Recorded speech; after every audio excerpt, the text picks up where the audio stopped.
Hello, everyone, and welcome to the History of the IoM TT podcast.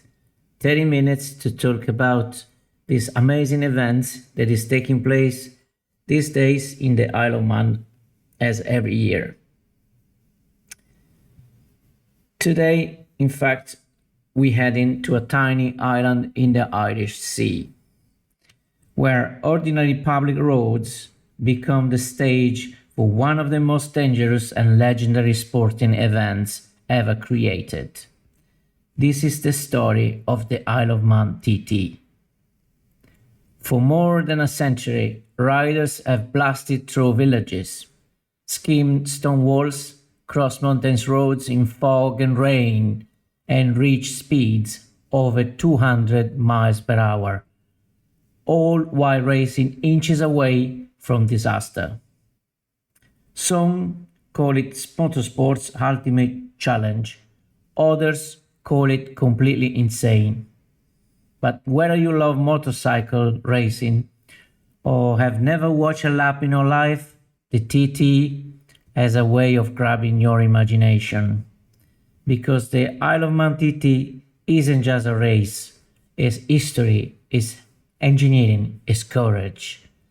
And for many riders, it's the ultimate test of human commitment.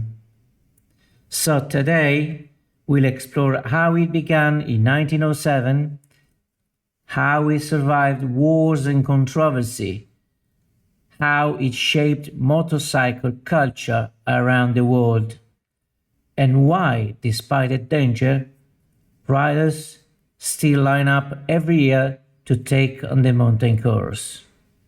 This is the history of the Isle of Man TT. To understand the Isle of Man TT, we need to go back to the early 19th century. At the time, Britain was falling in love with motor vehicles. Cars and motorcycles were rapidly evolving, and manufacturers wanted races to prove their machines were reliable and fast. But there was no major problem apart one. Racing on public roads in mainland Britain was basically illegal. The UK had strict speed laws, including a national speed limit of just 20 miles per hour. About 30 kilometers per hour. So racing organizations began searching for somewhere more flexible, and they found it on the Isle of Man. The island had its own parliament called Tynwald, and in 1904, local authorities allowed racing on closed public roads. That decision would change motorsport forever. At first, car races came to the island. The motorcycle event followed shortly after. In 1907, the first official tourist trophy race, the TT, was held. The name Tourist Trophy sounds strange today, but originally the race was designed to prove that motorcycles could survive long-distance road use. These weren't pure race machines yet. They were supposed to resemble motorcycles sold to the public. The first course was around 15 miles long and used ordinary roads passing through villages and countryside. And from the very beginning, the race was brutal. Riders dealt with dirt roads, mechanical failures, punctures, oil leaks, and almost no safety protection whatsoever. Yet people were fascinated. The sound, the danger, the speed. The TT quickly became something unique. Now here is the moment that truly created the modern TT. In 1911, organizers introduced what became known as the Snowfell mountain course. And this course was absolutely wild. Roughly 37 and 3/4 miles long, it climbed from the sea level up into the mountains before dropping back through villages, forests, and narrow country roads. More than 200 corners, stone walls, telephone poles, bridges, buildings, blind crests. And remember, these were public roads. Even today, when races are not taking place, normal traffic uses the exact same roads. The new mountain road immediately changed motorcycle engineering. Early motorcycles often had single gears, but climbing steep mountain sections demanded better transmissions and stronger machines. The TT rapidly became a laboratory for motorcycle development. Manufacturers realized something important. If your bike could survive TT, customers would trust it anywhere. And that connection between racing and engineering innovation became one of the defining features of the event.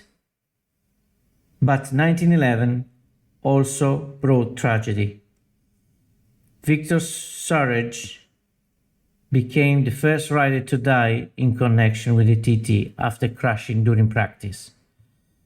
Sadly, it wouldn't be the last. Danger became woven into the identity of the race almost immediately. The TT grew rapidly before World War I. Manufacturers from Britain, Europe, and America all wanted victory. Winning the TT meant prestige.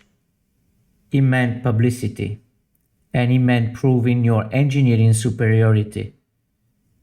In the early years, American manufacturer India Motorcycle shocked British fans by dominating the 1911 Senior TT, taking the top 3 places. But as the years passed, British brands like Norton and Matchless became legendary names around the event.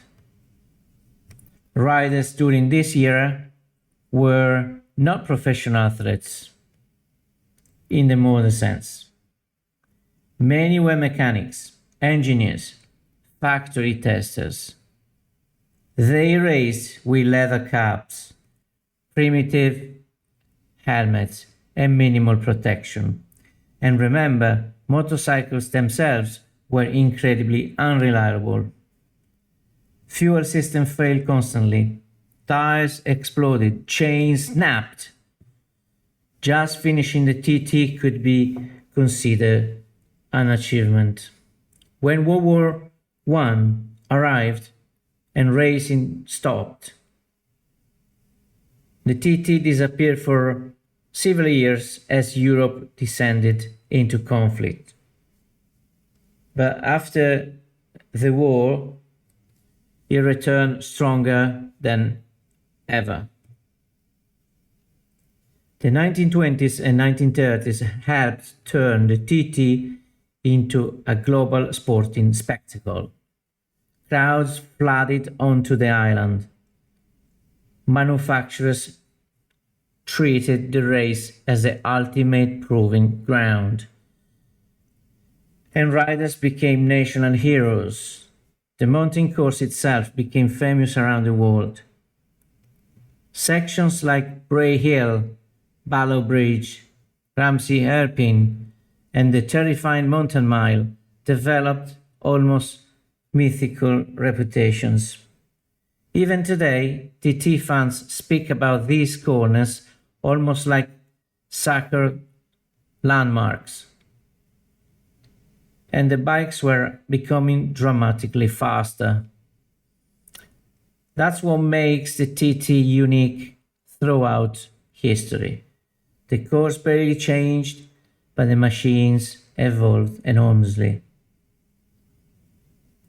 Year after year, motorcycles became more powerful, while the roads stayed narrow and unforgiving. During this period, European manufacturing, especially from Britain and Italy, pushed motorcycle engineering forward at incredible speed. The TT became central to motorcycle culture. Winning there meant immortality. After World War II, the TT entered another new era. In 1949, the IoM TT became part of the newly created Motorcycle Grand Prix World Championship. In other words, the TT became one of the most important motorcycle races on Earth. The world's best riders came to the island, and this era produced true legends. One of the greatest was Geoff Duke. Duke dominated the 1950s with a smooth riding style and incredible precision. He helped transform motorcycle racing into a more professional sport. Then came Mike Hollywood. For many fans, Hollywood remains one of the greatest motorcycle racers ever. He won multiple TTs across different classes and became famous for his astonishing control and bravery.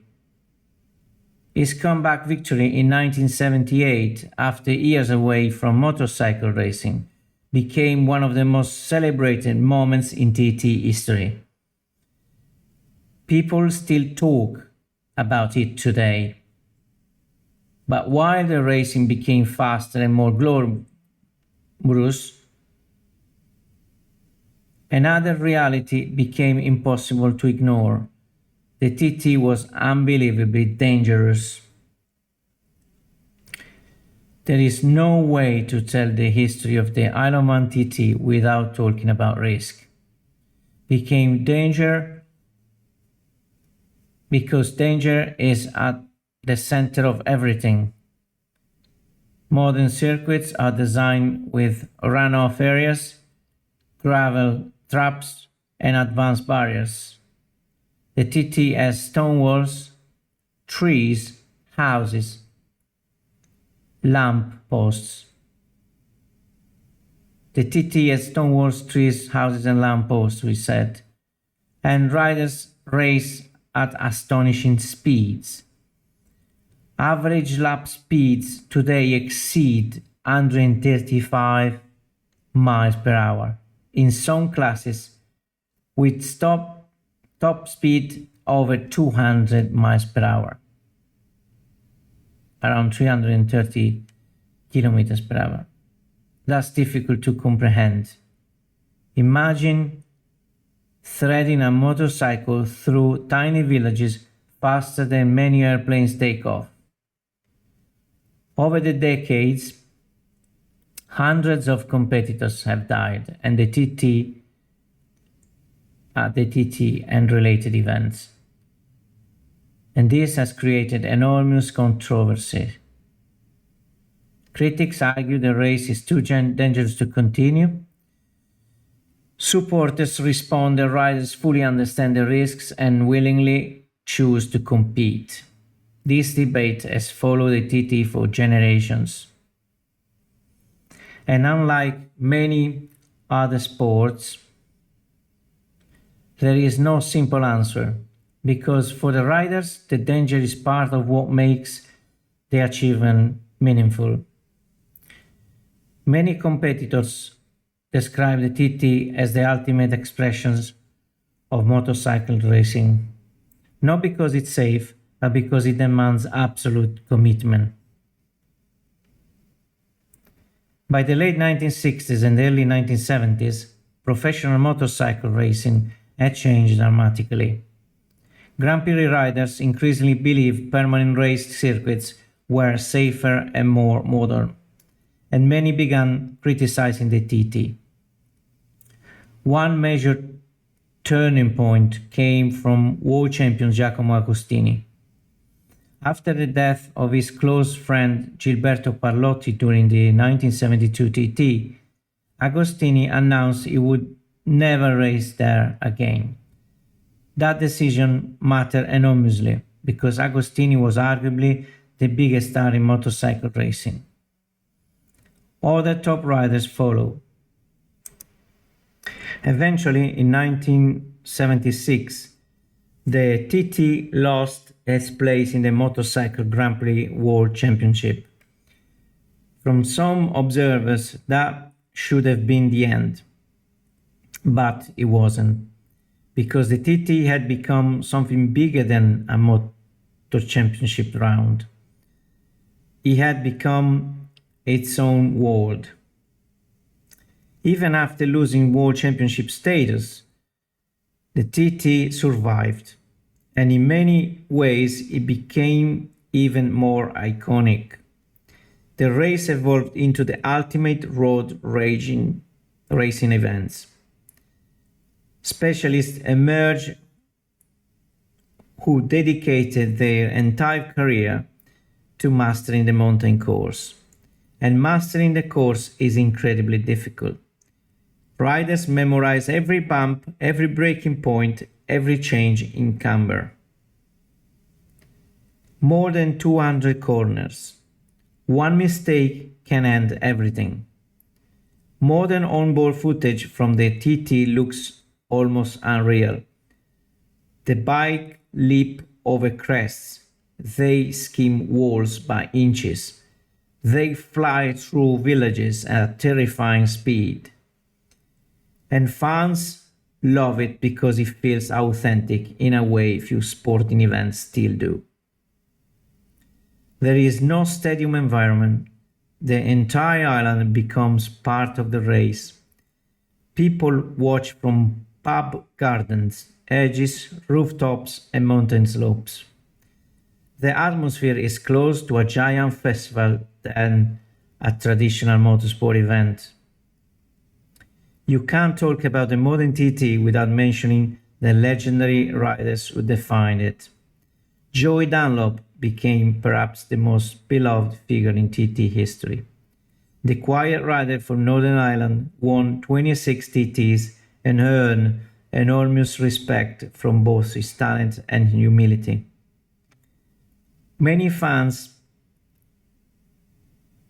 said Joey represented the spirit of the event itself. Then came John McGuinness, known as the Morecambe Missile. McGuinness became one of the greatest TT riders ever, famous for his speed, humor, and extraordinary consistency. And in recent years, Michael Dunlop, Joey's nephew, pushed the family legacy even further, becoming the most successful TT rider in history with 29 wins. What makes the TT legend different from many other races is their relationship with risk. These riders are not simply fast. They possess a level of memory, concentration, and bravery that almost seems impossible. Many professional racers from other disciplines openly admit they would never attempt the TT. Even elite MotoGP champions have described it as too dangerous. That alone tells you something. At some point, the mountain course stops feeling like a racetrack. It becomes a character in the history. Riders talk about it almost like a living thing, and every section has its own personality. Bray Hill launches riders downhill at terrifying speed right after the start. Paulo Bridge literally sends motorcycles airborne. The mountain section can be covered in sunshine one moment and fog the next. And because the course is so long, weather conditions can completely change from one part to another during the same lap. It's not just about speed, it's about rhythm, precision, commitment, and memory. Many TT riders spend years learning the course before they ever become competitive. Some riders repeatedly in ordinary road car just to memorize every detail, and they drive for it, even in normal days. That's how demanding it is. One of the most fascinating aspects of the TT is the tension between progress and tradition. Modern motorcycles are astonishing machines. Electronics, aerodynamics, suspension systems, and tire technology have advanced massively. But the roads remain fundamentally the same roads used over a century ago. That contrast creates something unique in motorsport. The TT feels connected to another era. And despite constant discussion about safety improvements, organizers have always tried to preserve the essential character of the event. For fans, that authenticity matters deeply. The TT doesn't feel sanitized. It still feels raw, real, unpredictable. And perhaps that's why it continues attracting people from around the world. So after more than 100 years, why does the IoM TT still matter? Because it represents something increasingly rare. Modern sports are often carefully controlled and commercialized. The TT still feels dangerous, emotional, and deeply human. He asks enormous questions. How far are people willing to push themselves? Why do humans chase speed? What makes risk meaningful? And why are we so fascinated by individuals who attempt extraordinary things? Even people who dislike the race often admit they can't stop thinking about it. Because the TT exists at the edge of what seems impossible, it's terrifying, but it's also mesmerizing. And for riders who compete there, finishing a lap of the mountain course at race speed is one of the greatest achievements in motorsport. The Isle of Man TT began in 1907 as a test of motorcycle reliability. More than a century later, it became one of the most legendary sporting events on earth. It survived wars, technological revolutions, safety controversies, and enormous cultural change. Yet every year, riders still arrive on the island. They still line up at the start. And they still race towards the mountain. Because for some people, there is nothing else like it. Thanks for listening. If you enjoyed this episode, make sure to follow the podcast and share it with someone who loves motorcycles, motorsport history, or incredible human stories. And until next time, ride safe, brothers. Bye from Alex.